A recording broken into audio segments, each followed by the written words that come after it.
So, today we're going to talk about philosophy. But the funny thing is that we're going to talk about philosophy in a very meta way. I know we're going to talk about philosophy and not really about philosophical thoughts and, just, Socrates or some other stuff. But no, we're going to talk about philosophy per se. We're going to be a little bit philosophical about philosophy, or more or less, it is going to be some sort of history thing about philosophy, I believe.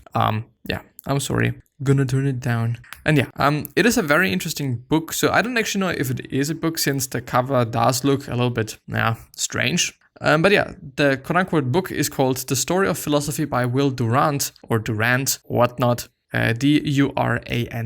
It is rated 7 out of 10, so it is fairly high rated. Could be higher, and it is again from the netaliation.com site. The link is always going to be down in the description, as well as the link to the podcast, because I believe that actually listening to these episodes is way more efficient, first of all, and also way better than watching these on YouTube. So if you just feel like you, have time, then yes, okay, watch the YouTube video. But if you feel like, you just want to get the information, then I think it is better to hop outside, go for a walk, which is also healthy, having two things with one thing, and listening to the podcast. I think it is a little tiny bit better. It should also be named quite the same way as the YouTube video is, so you're probably going to be able to find it somehow. It is available everywhere, so on Spotify and wherever you are, the podcast should also be there. High-level thoughts. It is a great overview of the history of philosophy, told as a story where one set of ideas leads into the next. It's just a bit dense and hard to get through at times, which I can really assume because it is about philosophy. The summary notes. These book notes are mostly excerpts of interesting thoughts, so they are all direct quotations from the book. Analysis belongs to science and gives us knowledge. Philosophy must provide a synthesis of wisdom, or for wisdom. And as always, I'm going to highlight certain things. So if you want to check out the highlights, please check out the description. There should be a link to the notes, I think they're called, or I called them. And there you're also able to just download all the highlights that I've had throughout the years. And every science begins as philosophy and ends as art. It arises in hypothesis and flows into achievement. Science without philosophy, facts without perspective and valuation, cannot save us from havoc and despair. Science gives us knowledge, but only philosophy can give us wisdom.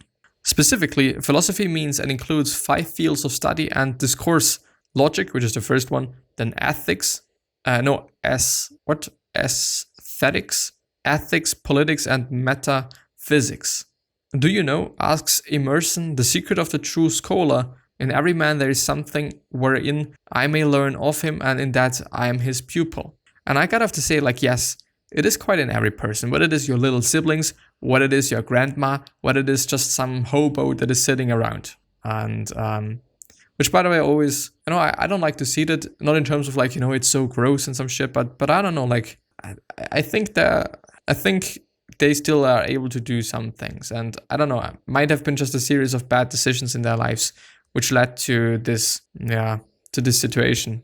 But I totally believe that we all can learn something from anybody, because we all do just see things differently, and we all have seen different things. And just because of that, I believe that we can learn something from everybody, at least a tiny bit. I don't want to say just learn from your 1-year-old sister, some shit. But do you know, asks Emerson? Well, I have already read that. Super duper. Why did his pupils reference him so? Perhaps because he was a man as well as a philosopher. He had a great risk saved the life of Alcibiades in battle, and he could drink like a gentleman, without fear and without excess.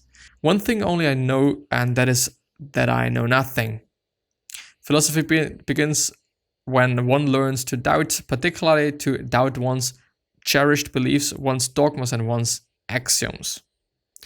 12 years he wandered, imbibing wisdom from every source, sitting at every shrine, tasting every creed. Some would have it, and he went to Judea and was modeled for a while by the tradition of the almost socialistic prophets, and even that he found his way to the banks of the gangs, and learned the mystic meditation of the Hindus, we do not know. He answers, because of greed and luxury. Men are not content with a simple life. They are acquisitive, ambitious, competitive, and jealous. They soon tire of what They soon tire of what they have and pine for what they have not, and they seldom desire anything unless it belongs to others. I gotta have to say, like, it is completely the truth, and it is just my life summarized in a few bits.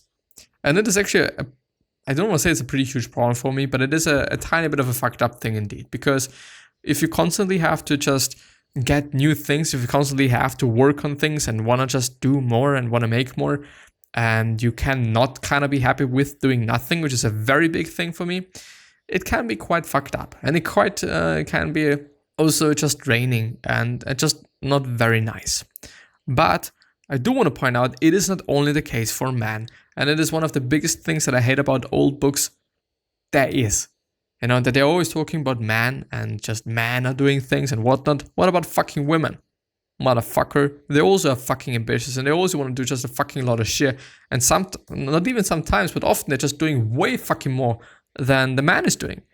You know, just in comparison. You know, if they're in a relationship, I mean, even if they're housewives, like they have the house, they just bring up their children and just all of that fucking shit. It's fucking hard work. And sometimes I feel like they don't get the credit they deserve. So this is my fucking try to do so. But I really, really don't like that about elderly books or old books. Not elderly, but old. Every form of government tends to perish by excess of its basic principle. But even democracy ruins itself by excess of democracy. Its basic principle is the equal right of all to hold office and determine public policy. This is at first glance a delightful arrangement. It becomes disastrous because the people are not properly equipped by education to select the best rules and the best wisest courses. Yes, and I think we are still at this point in time seeing things, you know, people that are not very educated making very dumb decisions, because of which a lot of people have to feel bad, quite, you know. Plato complains that whereas in simple matters like shoemaking, we think only a specially trained person will serve our purpose, in politics, we presume that everyone who knows how to get votes knows how to administer a city or a state. I don't really know, so I do really like to just have a look at the education and just how this person is, even though it is a little bit of a fucked up thing, but how this person is speaking, which, by the way, it is something that I'm seeing at least in Austrian politics, and I don't want to get very political, and it is a very like neutral statement. Right-winged politics, at least as I've seen it very often, they can communicate way fucking better sometimes, you know? And it is something that pisses me off because it gives them an advantage because, I mean, of course we do like people more that are communicating things very well, their goals, what they want to do, what they want to achieve, and all sorts of things. And I don't know if they just have special training. I don't know if they're just doing something differently. I don't know if it is just their message that makes things so quote unquote understandable or so I don't want to say good, you know. But yeah, anyway. Human behavior, says Plato, flows from three main sources. First of all, desire. Second of all, emotion. And third of all, knowledge. Desire, appetite, impulse, instinct. These are one. Emotion, spirit, ambition, courage. These are one. And knowledge, thought, intellect, reason. These are one. And I've never thought about it in that way, but I think it is pretty amazing. Until philosophers are kings, or the kings and princes of this world have the spirit and power of philosophy, and wisdom and political leadership meet in the same political leadership meet in the same man. Cities will never cease from ill, nor the human race. Really?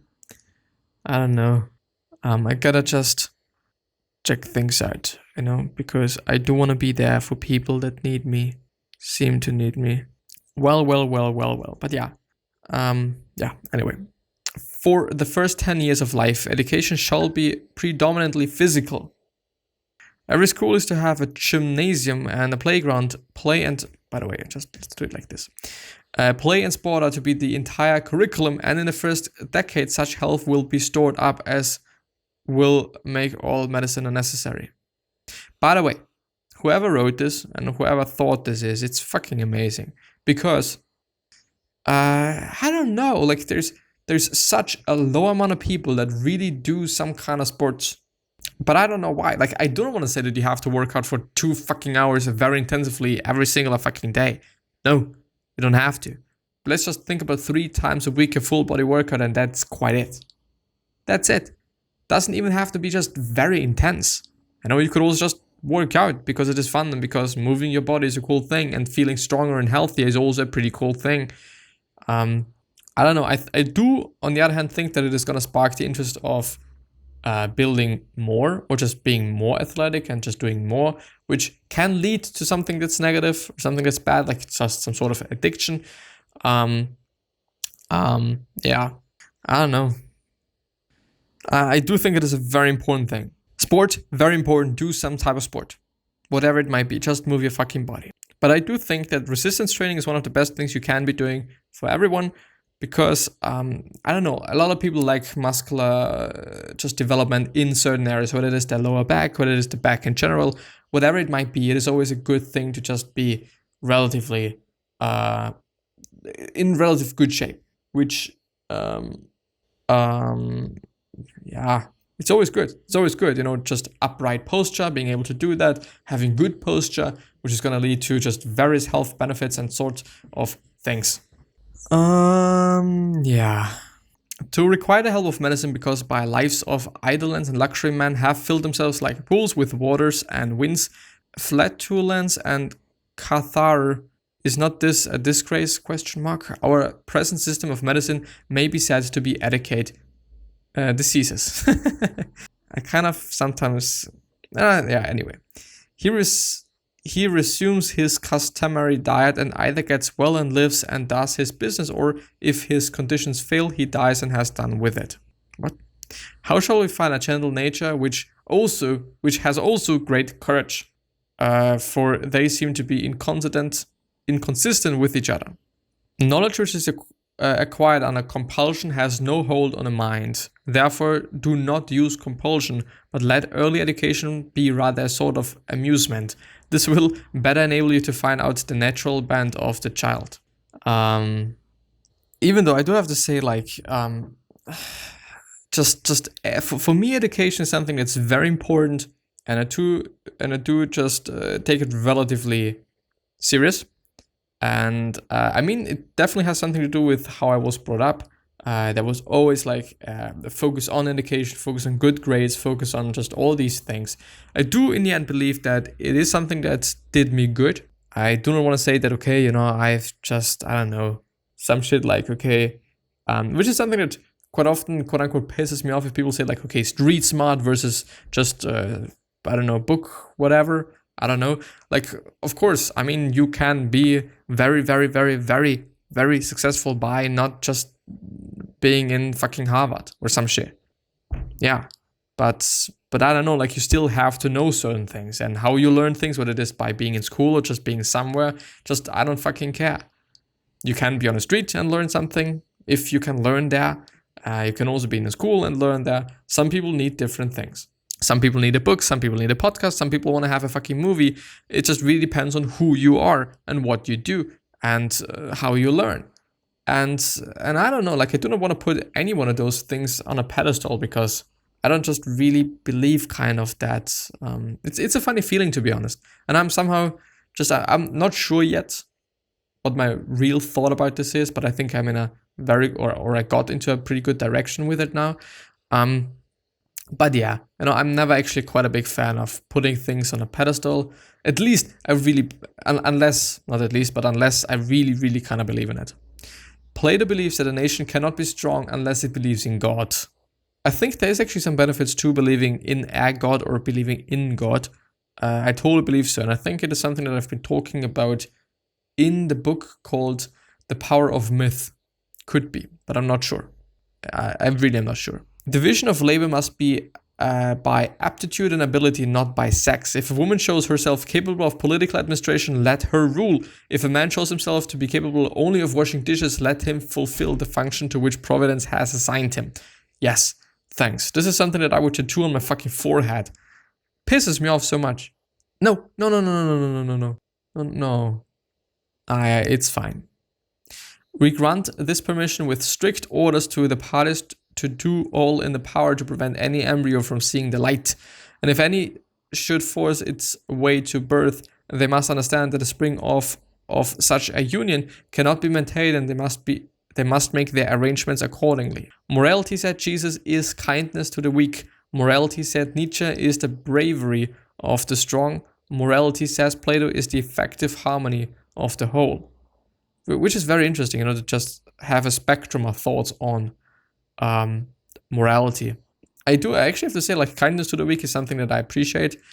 The bravery of the strong. The effective harmony of the whole. Which I think is also pretty good. Like, harmony and the whole feels right for me. I don't actually know why, but it just feels pretty good. Weird thing. Thales, or Thales, however, 640 to 550 BC, the quote-unquote father of philosophy, was primarily an astronomer who astonished the natives of Miletus by informing them that the sun and stars, which they were wont to worship as gods, were merely balls of fire. I don't know, was he hanged or killed some other just way? Anyway, I think it is a very amazing book, and I'm very looking forward to going through it the next time. But this is it. And I wish you the best health, of happiness, and all success. And I really hope that you're going to remind yourself and you're going to be remembered, which basically means your legacy. And basically means just being a nice person and then also being remembered as a nice person, which is a pretty fucking cool thing. Yeah. 3 other questions that I'm having for you are: why are you here? What are you trying to change? And what is bothering you the most? These 3 things hopefully going to show you your purpose and maybe even a business idea, which is a pretty cool thing. Yeah, another question that I'm having for you is: what could you do, say, make, essentially say that is really going to make somebody's day? Because I totally believe that we all can do something, and I think it is an amazing thing to just also do that then. But yeah, I wish you the best, and hopefully going to see you the next time. Bye, and stay just kind and nice and generous and patient. And I'm hopefully going to see you the next time. Bye once again. Yeah.